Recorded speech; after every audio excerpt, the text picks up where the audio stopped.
AP cabinet sub committee భేటీ కానుంది. ప్రధాని మోదీ ఏపీకి రానున్న నేపథ్యంలో ఏర్పాట్లపై మంత్రివర్గ ఉపసంఘం ఇవాళ సమావేశం కానుంది.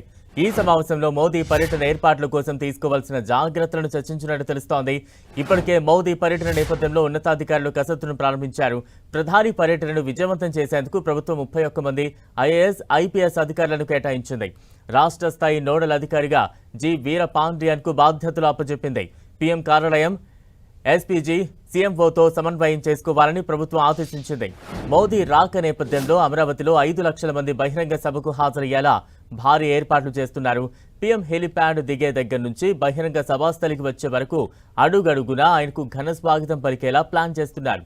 వెలగపూడి సచివాలయం దగ్గర హెలిప్యాడ్ నుంచి రైతులు, మహిళలు మోదీకి పూలతో స్వాగతం పలకాలని అనుకుంటున్నారు. పీఎం రోడ్ షోకు సంబంధించి బీజేపీతో పాటు కూటమి పార్టీ శ్రేణులు ఏర్పాట్లలో ఇప్పటికే తలమణుకులయ్యాయి. నేడు ఏపీ కేబినెట్ సబ్ కమిటీ భేటీ కానుంది. తాజా అప్డేట్స్ అందించేందుకు మా ప్రతినిధి విజయ్ చంద్రన్ సిద్ధంగా ఉన్నారు. విజయ్,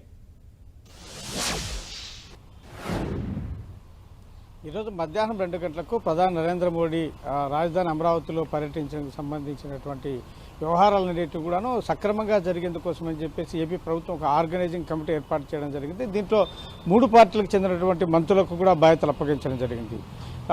పయ్యావుల కేశవులు, మంత్రి నారాయణ, నాదెండ్ల మనోహరు, కొల్లు రవీంద్ర, సత్యకుమార్ యాదవ్లతో కూడినటువంటి ఆర్గనైజింగ్ కమిటీ ఈరోజు మధ్యాహ్నం 2 గంటలకు మరోమారు సమావేశం కానుంది. ఈ సమావేశంలో ఏ విధంగా జన సమీకరణ చేయాలి, ఎటువంటి ప్రమాదాలు జరగకుండా ఏ విధంగా ముందుకెళ్లాలి, అధికార యంత్రాంగం అన్ని శాఖలకు సంబంధించి ఎటువంటి సమన్వయంతో ముందుకెళ్లాలి దాని మీద సమగ్రంగా చర్చించనున్నారు. దీనికి సంబంధించినటువంటి ఇప్పటికే వైజాగ్లో ఏ అధికారులు అయితే గతంలో ప్రధానమంత్రి నరేంద్ర మోడీ పర్యటన విజయవంతంగా నిర్వహించడం జరిగిందో అదే అధికారులకు బాధ్యతలు అప్పగించాలని చెప్పేసి చీఫ్ సెక్రటరీ ఇదివరకే నిర్ణయం తీసుకోవడం జరిగింది.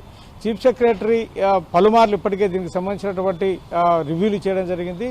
దాదాపు 5 లక్షల మందిని జన సమీకరణ చేయాలా అని చెప్పేసి ప్రభుత్వం భావిస్తూ ఉంది.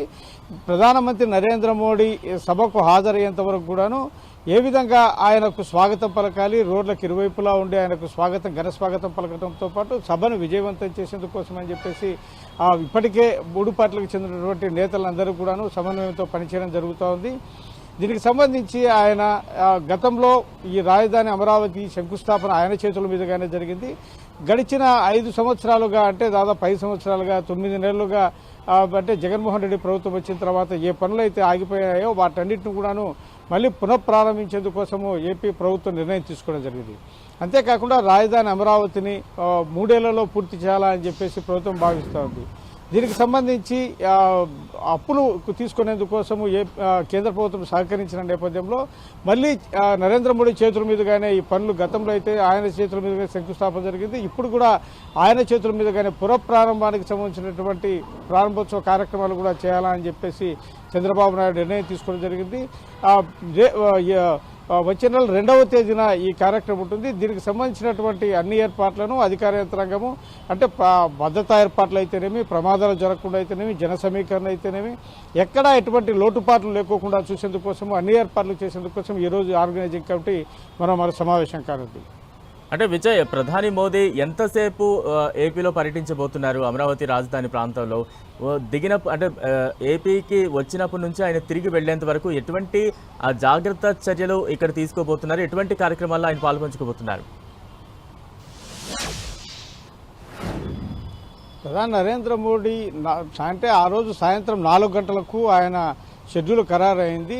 అయితే ఉదయమే పెట్టాలనుకున్నా కానీ ఎండలు ఎక్కువగా ఉన్నటువంటి నేపథ్యంలో ఈవినింగ్ పెడితే బాగుంటుందని చెప్పేసి ప్రభుత్వం నిర్ణయం తీసుకోవడం జరిగింది. సాయంత్రం 4 గంటలకు ఆయన రావడం జరుగుతుంది. సాయంత్రం 4 గంటలకు వచ్చిన తర్వాత అక్కడ ఈ శంకుస్థాపన కార్యక్రమాల్లో పాల్గొంటాడు. అక్కడ రాజధానికి ఆయన శంకుస్థాపన చేసిన తర్వాత ఈ సభలో ఆయన ప్రజలను ఉద్దేశించి మాట్లాడడం జరుగుతుంది. ఏ విధంగా ఆంధ్రప్రదేశ్ ప్రభుత్వానికి రాజధాని నిర్మాణానికి కేంద్ర ప్రభుత్వం సహకరిస్తుంది అనే దాని మీద ఆయన ముఖ్యంగా ప్రసంగించనున్నారు.